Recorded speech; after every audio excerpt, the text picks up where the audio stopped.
everyone, this is Emerald Lupin, and I'm back with Rewriting the Naruto Timeline. Sections 25 through 36 this time.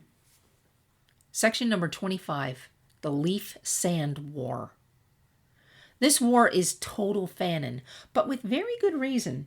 According to canon, Konoha was supposed to have started SWW2, and the war was an attempt to grab territory under the excuse of spreading equal rights.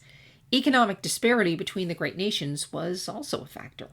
The countries involved in this war were Konoha, Suna, and Aiwa, or rather the nations they were a part of. Wow, did I really write that? That's ridiculous. Silly me. If you look at the world map, you will see that in between the land of fire and the land of wind is the land of rivers. Filler episodes also tell us that the land of rivers is home to at least one gold mine. If Konoha has to initiate this thing, invading the land of rivers seems a very good way to do it. I also decided to say that the land of rivers was ruled by a despot at the time, giving more substance to the lie of equal rights. However, it should be noted that I do not consider this to be the official start of SWW2. This was an earlier war/skirmish. My reasons for creating this event include opening up the timeline, as you will see further down the road, while also taking the opportunity to act in the spirit of the author. The space between the first two great ninja wars is meant to parallel real-world history. There were battles and wars in Europe and Asia before the official start of World War II. For example, Japan, a future Axis power, invaded China, a future Allied nation, in 1937, around 1 year before World War II started. This event was classified as its own war, the Second Sino-Japanese War, and lasted from 1937 to 1945, essentially merging with the larger World War. Section number 26, Nawaki's death and Tsunade meeting Dan. In part 1, we were told Nawaki died because of an explosive trap. This is actually seen in Shippuden 114, though I have certain reservations about the way Nawaki's death is presented. In that scene, Nawaki isn't wearing a vest, so he's still a genin. Nawaki rushes past Orochimaru, with the latter thinking the boy seems excited, and doing nothing to stop him. Another adult was also following Nawaki. Now, I know that during SWW3, genin fresh out of the academy were thrown onto the front lines, and many of them, predictably, lost their lives. This decision was probably meant to show how bad the war was going, and it certainly does. But the idea of sending said fresh genin to the front lines is, with all due respect, not only a violation of Hashirama and Madara's dream of not sending children to war, but is also an act of incredible stupidity and desperation. Genin are not supposed to be in frontline battle. It's part of the built-in mission system. This is especially true of ones fresh out of the academy. I'm not going to go as far as to erase this from the story. Clearly, the Land of Fire was that desperate.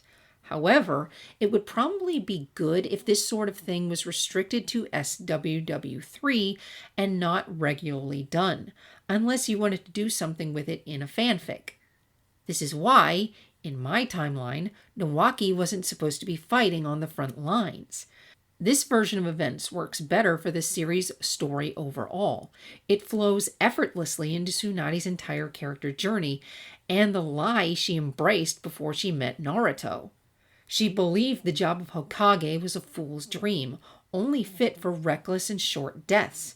And look, Nawaki died being reckless and going to a place he wasn't supposed to because he wanted to protect the village, because he wanted to be Hokage. True, Dan died on the front lines as well, but he wasn't a genin. Having Nawaki be sent to the front lines despite being a genin muddies things. Muddies Tsunade's descent into the woman we meet in part 1. Rather than being his own fault, Nawaki's death would be blamed on a broken system that regularly sends children onto the battlefield against all the rules and structures the village was built around. Therefore, I think it's better to not do that. Nawaki dying before the official start of SWW2 also helps loosen up the sequence of events down the road. As far as meeting Dan, when Dan says he lost his little sister in the attack a year ago, Tsunade thinks he's just like me. Now, to be fair, that statement could be interpreted as he lost his sibling in the same attack as me, as much as he lost a younger sibling to war just like me. I chose to go for the former because I felt uniting the two events worked better, both for the story and the timeline. Section number 27, the beginning of SWW2. According to canon, there is supposed to have been a 20-year period of peace between the end of SWW1 and the start of SWW2. This was done to emulate the 20-year period between the end and start of World War I and World War II, respectively. From the outset, mirroring real-world history like this is a perfectly fine idea. But as I mentioned in section number 8, Kishimoto didn't leave a lot of time to work with, so this idea ended up backfiring to a certain degree. To help mitigate this and create more breathing room, I took a different approach. If you look at the history books, you will see that the period between World War I and World War II wasn't 20 years. In point of fact, the time between the end date of World War I and the start date of World War II was 20 years and 11 months. It had almost been 21 years, but people rounded down instead of up. In the same vein, I decided to fudge the time between SWW1 and SWW2, making it something around 19 and a half years. This is why I have SWW2 starting at the midpoint, or a bit after, of 37 KY rather than 38, and why I ended up making the end of SWW1 early in 18 KY. Section number 28, Dan's death and another impossibly cramped year. Like in 16 KY, 36 KY in Seelenthau's original timeline is impossibly cramped due to the difficult and conflicting nature of the data provided. It's a prime example of how not being careful with your dates and numbers and not having a timeline can literally hurt your story. Here are all of the data points about Dan Kato as cited by Seelenthau. 1. He was 10 when he graduated the academy. 2. He was 27 when he died. 3. He died 31 years ago from Part 2. This is how Dan's death year is set as 36 KY in Seelenthau's original timeline. Unfortunately, this placed his death in the same year as the war started, and at the latest, Dan would have died on December 3rd of that year. Like with the first war, this result, while mathematically correct, places far too many events in one calendar year, because you need to remember that in SWW2, 1. The Sannin fought Hanzo to a standstill and got the name Sannin. This happens before Dan dies. 2. Tsunade counters Granny Chiyo in Suna. And 3. Tsunade manages to finally convince Konoha to assign medics to squads and also establishes the medical corps as it exists at the start of the series, wrote the rules for the medical corps, and was supposed to have trained medics personally. Tsunade's efforts were said to have basically won the war for Konoha. However, if Dan dies in the first year, this creates a massive problem. I commented on this in the timeline itself, but once Tsunade loses Dan and develops hemophobia, she's done. She's tagged out of the war. There's no way she could have continued as a medic. Not with hemophobia, not from the professional humiliation of having hemophobia, and not from the emotional shock of losing Dan. She might attempt to go on, perhaps, but effectively participating in the war? No. That would make no psychological sense given how broken and hard she is years later. This means, therefore, that all of Tsunade's many accomplishments have to happen before Dan's death, and that Dan's death occurred later in the war. The things she's credited for doing cannot happen within one calendar year. It's not possible. So, this section was crossed out and moved. Section number 29, Moving the Battle with Hanzo. I moved it here because honestly, it works better here. The Sannin meet the Ame orphans in Well, Ame Gyakure. It makes more sense if they meet the three in the aftermath of the battle with Hanzo. Would the three have still been fighting in Ame after the stalemate with Hanzo? I'm not sure. It does seem a bit odd that Jiraiya would be able to stay in Ame to help the kids for years if the war was still going on. And it was. After all, he was in an army, and he may have been needed elsewhere, or demanded to be elsewhere. But perhaps Jiraiya said he'd stick around to monitor the area. It also wouldn't be unusual if he still made brief trips back to Konoha every now and then. Who knows? Perhaps this time helped him to become the spy master he was later? The war seems like it was pulling out of Ame anyway. The Aiwa Chunin that Nagato killed was said to be lingering. So that means Aiwa forces had pulled out. Suna forces could have still been in the area, to be fair. Section number 30. The Destruction of Uzu. This is not set in stone for me, but I think it would make sense. Uzu was supposed to have been destroyed sometime after Kushina came to Konoha. The nearest neighbors are Kumo and Kiri, so perhaps they did it together? I've seen that sort of theory in other fanfic. There is a certain amount of sense for this to happen during the war, as these two were not participating in it, and if they'd done this before the war, Konoha would have been all over them. But at the time, Konoha would have had its hands full. Again, this placement is not set in stone, and I am open to the possibility of changing it, especially since nothing else depends on it.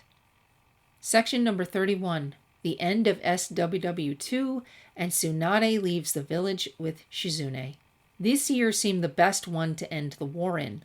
Although Sealantown never determined an actual end year for the war, this was the last one with the Second Shinobi World War wages, as well as the year Jiraiya leaves the Ame orphans. It would make sense for him to do so if the war had finally wrapped up. As far as Tsunade leaving the village, this one is based on psychology. We know that Tsunade left the Leaf Village at one point and was a broken woman. Given the emotional damage she'd gone through in this war alone, the nature of her pain, and the hemophobia destroying her career, Tsunade would have left the village as soon as it was safe to travel, i.e. after SWW2 was over. It would be unwise to wander the country in the middle of a world war, even if one is Tsunade Senju. This is most especially true if one has a small child in tow. Tsunade taking Shizune with her makes even more sense. As far as we are aware, Shizune has no known family other than her mother and Dan, both of whom were dead by this point. True, a writer can always create new family members, but if this is true, then given how young Shizune would have been at the end of the war, or even when Dan died, who was taking care of her? By Sealantao's original calculations, Shizune was only a year old when he died. By my estimations, she would have been 4 to 5. If Dan was her only family, she'd have been orphaned. Could Tsunade, even in all her pain, leave Shizune alone? I don't think so. The idea of Tsunade taking Shizune with her and more or less raising her works well, adding depth and even more strength to Tsunade's story and her arc, which is already pretty strong to begin with. This would also suggest a maternal relationship between the two, something I find personally appealing. Section number 32. Shizune's Education and Graduation. Here is a very interesting little subject. Shizune is listed as having graduated the academy at age 9. Her age in Ninja ID suggests that she was in the same graduating class as Asuma, Kurenai, and others. However, these details create issues with Tsunade.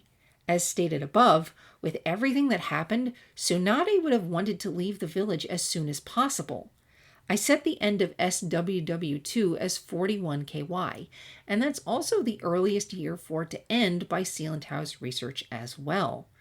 Shizune would have been 5 to 6 in that year. If we are to say that Shizune attended the academy and graduated at age 9, that implies that Tsunade stuck around for 3 more years in order to make that happen, because again, Shizune has no known family.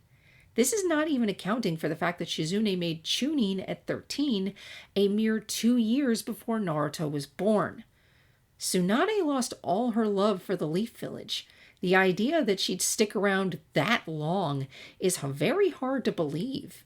But if Shizune was at the academy, Tsunade would have had to stay because it's even harder to believe she'd abandoned Dan's niece. Whenever there are flashbacks to Kakashi's generation at the academy, with shots of Obito, Rin, Asuma, Kurenai, etc., Shizune is never seen in class. She's never seen at all. In fact, the only shot of child Shizune that's ever given is in the movie The Lost Tower, where we see her waiting in line at a food stand with a young Asuma. However, with the exception of The Last and the Boruto film, the movies are generally not considered canon by the fandom, so this cameo's validity is optional. So, we have a ninja who graduated but is otherwise invisible, and whose attendance at the academy goes sharply against the psychological profile of the closest thing she has to family. This suggests, therefore, that Shizune's ninja education was atypical, and not in any sort of classroom, as well as 2 possible ways it could have gone. Possibility 1. Shizune was educated by Tsunade on the road, and Konoha accepted her as an official shinobi via a form of remote learning. I know some argue that this is against the rules, and this sort of exception was not given to various prodigies like Kakashi or Itachi, and that is true. But to be fair, those 2 were given exceptions of different forms. Kakashi allowed to graduate in 1 year, and Itachi being given the final exam after 4 months, with him sticking around the rest of the year. Tsunade would have promptly spoken to Hiruzen, who has a rather soft-hearted nature and is sort of a pushover. I could believe him granting that exception to Tsunade, no matter the flack he might have gotten for it. It would also mean that Shizune's appearance in the Lost Tower was due to Tsunade making a very brief stop in Konoha to go through registration. Possibility 2. Shizune's graduation data is total bunk. With this theory, Shizune still received all her training on the road, but was never actually a registered ninja of the Hidden Leaf. She was never a genin or a chunin. Instead, Tsunade gave her apprentice a very comprehensive and professional, but still unofficial, education. Shizune only became an official Leaf Kunoichi after Tsunade became 5th Hokage, at which point she was automatically registered as a Jonin based on her skill level, though some evaluations could have still been required. This possibility would also require changing her ninja ID to match those of Naruto's generation. Between these 2, I find possibility number 2 more plausible, since one could argue that Tsunade wouldn't want Shizune involved in Leaf forces at all, because if she was, she could be called for duty. That's also the theory I'd go with in my own work. However, I can't bring myself to totally dismiss possibility number 1, so that's why I still bothered to mention it. Section number 33. Zabuza's graduation. The Narutopedia article already notes the continuity error between Zabuza's given age at death, his age at graduation, and the statement that he killed all those students 10 years ago. The cleanest solution to this problem is to scratch out the statement 10 years ago and replace it with 17 years ago, maybe 18 years. As a writer, I personally would have liked Kiri's horrible exam to stick around until more recent times, since it adds to the reputation of the Village of the Bloody Mist. But in order to do that, Zabuza's age at death would have to have been changed to around 20, and that is far too unbelievable to be true. Section number 34. The End of the Kaguya Clan. This one is total fanon and arbitrary. Looking at Kimimaru during the flashbacks of when his clan was destroyed, it looks like he might have been around 6 years old. Section number 35. Yagura's age and entire family.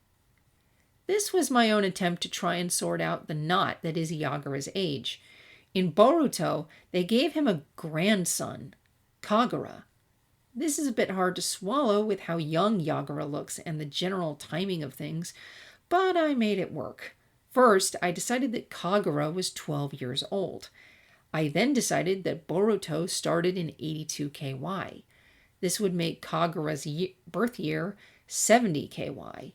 In order to pull this off, Yagura's son/daughter had to have children very early, so I decided they were 20, which set their birth year to 50 KY. Yagura himself would have to have kids very early as well, so I decided to make that age 19. This gave me Yagura's birth year, 31 KY. Section number 36. Yagura's death year. When Konoha decides to host a joint Chunin exams again in 65 KY, they send messages to all the other villages. Kiri opted out because they still seemed to be in mourning over the loss of Yagura. This suggests his passing was still very fresh. The reason I said it in 64 KY rather than 65 KY is because the exams were held so early that year. This would make Yagura's age at death 33. I know some may find it hard to believe he was 33 years old, but it's not so bad. Besides his very short stature, he seems to have been a very extreme case of baby face, and it's been seen in the real world. See actors like Jason Earls. There is also a theory that Isubu may have slowed down his aging process, and this could have been on top of having a baby face. And that's the end of this video. I hope you guys are enjoying this analysis. I hope you guys find it interesting. A bit longer than the last one. Well, the last one was short. But yeah, if you like this, if you like the series, if you like this video or series of videos, find them interesting, please remember to do things like press that like button, leave a comment, tell me how I'm doing. Or once I'm done with everything I've written out in this timeline, if I have missed something or you find some other weird thing in the timeline, mention it. I mean, I'm pretty sure there's probably a thing or two that's weird that I haven't gotten around to fixing. But yeah, you can press the like button, leave a comment, consider subscribing to my channel if you haven't already, or just share this with your friends on social media. Every little bit helps. And I'll see you guys next time with, well, more of this series. Bye.